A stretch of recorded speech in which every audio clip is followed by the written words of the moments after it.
kita menerima aspirasi teman-teman sukarela dari Dinas Kesehatan khususnya yang bertugas di 38 puskesmas.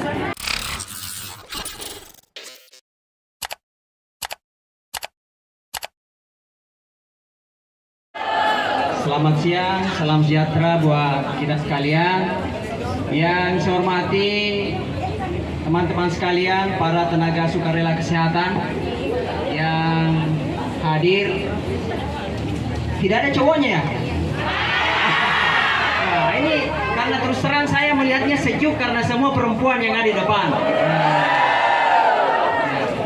Ya, baik laki-laki maupun perempuan tak terkecuali yang saya mulai muliakan dan saya cintai, saya banggakan. Pertama-tama saya mengucapkan selamat datang di Dinas Kesehatan, di rumah sendiri. Adakah di antara kita yang tidak pernah ke sini?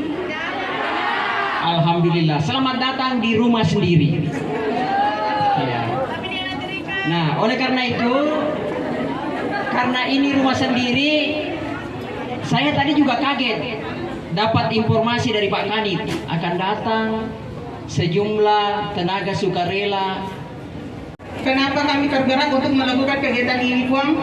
Beberapa bulan lalu kami sempat datang di DPR, disambut oleh Komisi 4 dan Komisi 2, yang dimana ketika menyambut kami, orang-orang di DPR itu kaget. Loh, ada tenaga sukarela sebanyak ini di Kabupaten Bone, dan mirisnya itu adalah di instansi kesehatan, di mana tenaga kesehatan ini menjadi garda Kabupaten Bone. Kami telah bekerja keras di fasilitas kesehatan, membantu masyarakat dengan penuh pengabdian.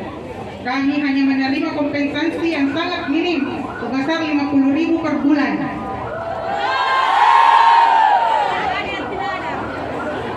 Namun, beban kerja kami sama dengan tenaga kesehatan PNS. Kami juga berjaga.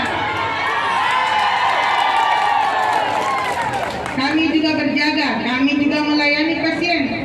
Ribuan tenaga sukarela kesehatan di Kabupaten Bone gerubu kantor Dinas Kesehatan, Dinkes, di Jalan Jenderal Ahmad Yani, Senin, 13 Januari 2025. Mereka menuntut Dinkes Bone untuk mendata tenaga sukarela di database.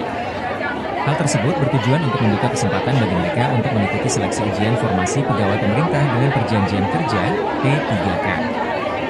Tapi Puan, kami tidak menuntut untuk diangkat semua untuk menjadi P3K, tapi kami hanya ingin kami juga ikut didata dalam database, diujar Koordinator Aksi, Astri. Hari ini kita menerima aspirasi teman-teman sukarela dari Dinas Kesehatan khususnya yang bertugas di 38 puskesmas, yang pada intinya mereka mempertanyakan nasibnya terkait dengan rekrutmen P3K. Ya, kami sudah sampaikan bahwa untuk saat ini proses penerimaan P3K telah berjalan dengan ketentuan-ketentuan yang ada. Mereka itu rata-rata tidak masuk dalam persyaratan yang ditentukan. Ya, sehingga mereka berharap ada dua sebenarnya. Yang pertama, apakah masih ada peluang mereka bisa mengikuti seleksi ini? Yang kedua, apakah serta-merta setelah berlakunya undang-undang pembatasan bahwa non-ASN tidak boleh lagi di 2025, apakah itu otomatis berlaku bagi mereka? Inilah yang menjadi tuntutan mereka. Untuk itu kami menyampaikan kepada perwakilan tadi semuanya bahwa insya Allah kami akan komunikasikan dengan pimpinan seperti apa penyelesaiannya. Karena kami berharap ya penyelesaian tenaga non-ASN, tenaga sukarela yang ada di puskesmas kami itu bisa berjalan dengan tertib tanpa ada hal-hal yang kita tidak inginkan. Intimidasi apa langkah Dinkes sendiri? Saya akan pastikan bahwa insya Allah semua pimpinan UPT tidak melakukan hal-hal yang seperti itu. Apalagi kalau berkaitan hari ini. Total tenaga non-ASN. Kalau di data kami total tenaga sukarela ya yang tidak masuk dalam pangkalan database itu sekitar 319 orang. 319. Download Tribun X sekarang. Menghadirkan lokal menjadi Indonesia.